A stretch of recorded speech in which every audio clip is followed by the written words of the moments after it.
ఇప్పుడున్న తరానికి రామాయణం ఎలా ఆదర్శంగా నిలుస్తుంది గురుగారు? ఒక 10 సంవత్సరాల తర్వాతైనా ఇంటర్వ్యూ అయితే నా మాటలు గుర్తుపెట్టుకోండి. ఎప్పుడైతే అయోధ్యలో రామచంద్రమూర్తిని ప్రతిష్టాపన చేస్తారో ఇక భారతదేశాన్ని ప్రపంచంలో ఎవడు ఆపలేడమ్మా. ఎందుకంటే రాముడొచ్చి కూర్చుంటాడు. రాముడి పాదుకలు పరిపాలించిన ఈ కర్మభూమి ఇప్పుడు రామచంద్రమూర్తి చేత పరిపాలించబడి ప్రపంచ దేశాలన్నింటికీ మాతృభూమిగా, గురుస్వరూపంగా, గురుదేశంగా గురుస్థానాన్ని వహించబోతోంది భారతదేశం. దానికి కారణం ఏమిటి అంటే మా రామచంద్రమూర్తి, మా భద్రాచల శ్రీరామచంద్రమూర్తి, మా రామయ్య. కాబట్టి ప్రతి ఒక్కరు కూడా ఈ శ్రీరామ నవమి నుండి ఒక్క పని చేయండి అమ్మా. ఏమిటి? ప్రతి ఒక్కరు కూడా వాట్సాప్లోనో, ట్విట్టర్లోనో, లేకపోతే ఫేస్బుక్లోనో ఇలా సామాజిక మాధ్యమాల్లో కాలక్షేపం చేస్తూ గడపటం కాదు. ఒక్క 10 నిమిషాలైనా రోజుకు సమయం కేటాయించి ఈ రామనవమి నుండి రామకోటి వ్రాయడం మొదలుపెట్టండి. మీ జన్మ మారుతుంది, మీ ఆలోచన మారుతుంది, మీ సంస్కారం మారుతుంది, మీ దుర్గుణాలు తొలగిపోతాయి, సద్గుణాలు అలవడతాయి, మీలో ఉన్నటువంటి బలహీనతలు తొలగిపోతాయి, బలము మాత్రమే మిగులుతుంది.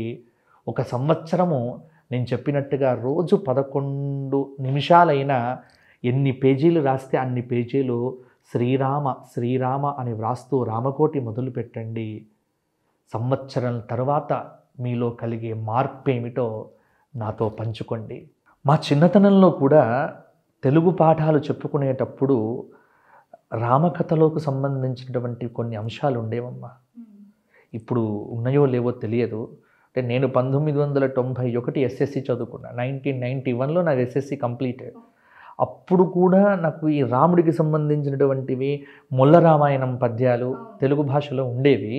మరి ఇప్పుడు తీసేశారో తెలియదు, కానీ మన జీవన విధానంలో, మన పాఠ్యాంశాల్లో అంతెందుకమ్మా, పిల్లవాడికి స్నానం చేయించిన తర్వాత చెంబు పెట్టి నీళ్లు తిప్పి చిట్ట చివరికి చెప్పేది ఏమిటి?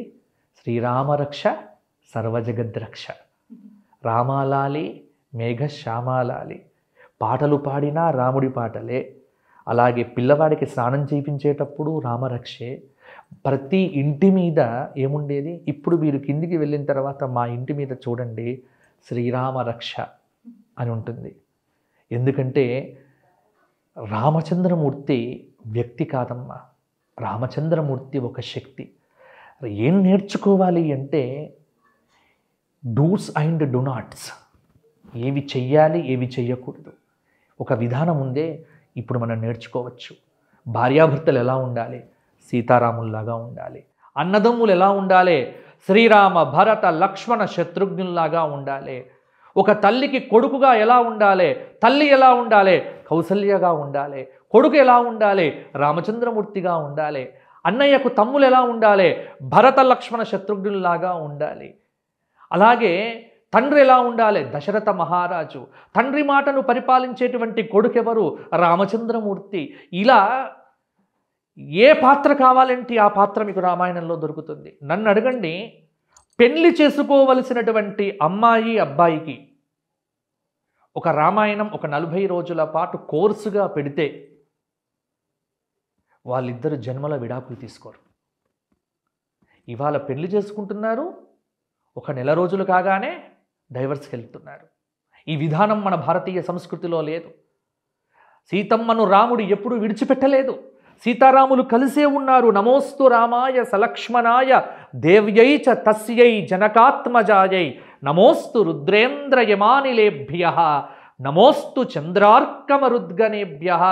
సీతారాములను కలిపి పూజించడమే మన సంప్రదాయం. కాబట్టి ఒక ప్రతి స్త్రీ సీతమ్మ పాత్రను కనుక చూస్తే జీవితంలో అంతకంటే గొప్ప స్త్రీ ఇంకెవ్వరు కూడా ఉండరు. ఎలా ఉండకూడదు? రావణాసురుడిలాగా ఉండకూడదు. చెడు పని చేస్తే ఏమవుతావు? సర్వనాశనం అవుతావు. కాబట్టి రామాయణంలో ప్రతి పాత్ర ఆదర్శమే. ఈనాటికి మనకు మార్గదర్శకత్వాన్ని రామాయణం ఇస్తుంది. ఒక్కటి మాత్రం, కుటుంబ వృద్ధిం ధనధాన్య వృద్ధిం అంటాడు వాల్మీకి మహర్షి. రామాయణ పారాయణ చేస్తే ఏమొస్తుంది అంటే రామాయణ పారాయణం వల్ల కుటుంబ వృద్ధి జరుగుతుంది అంటారు. కాబట్టి కుటుంబం బాగుపడాలి అంటే రామోపాసన చెయ్యాలి, రాముడిని ఆరాధన చెయ్యాలి, రామకథ చదవాలి.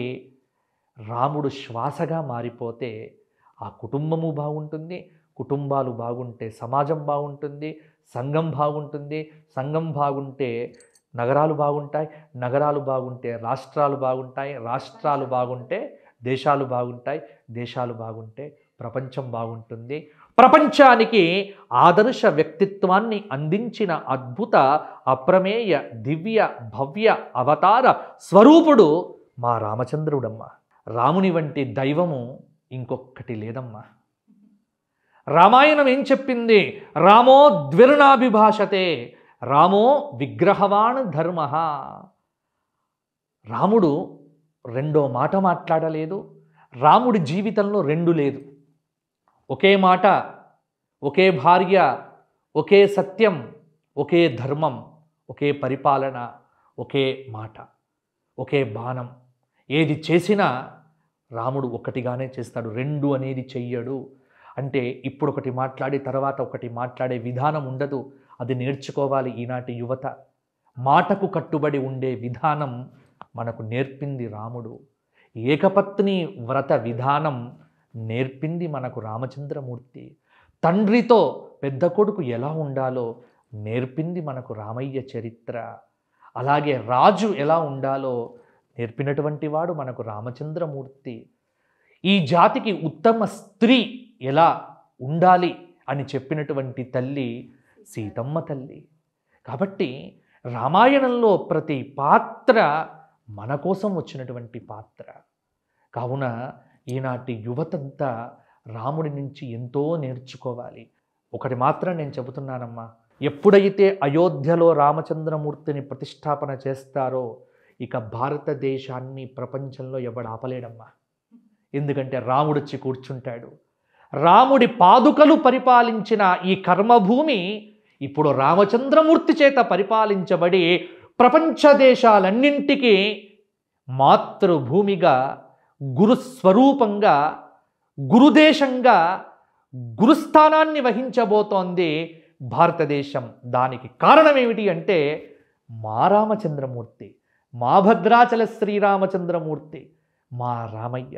కాబట్టి ప్రతి ఒక్కరు కూడా ఈ శ్రీరామ నవమి నుండి ఒక్క పని చెయ్యండి అమ్మా.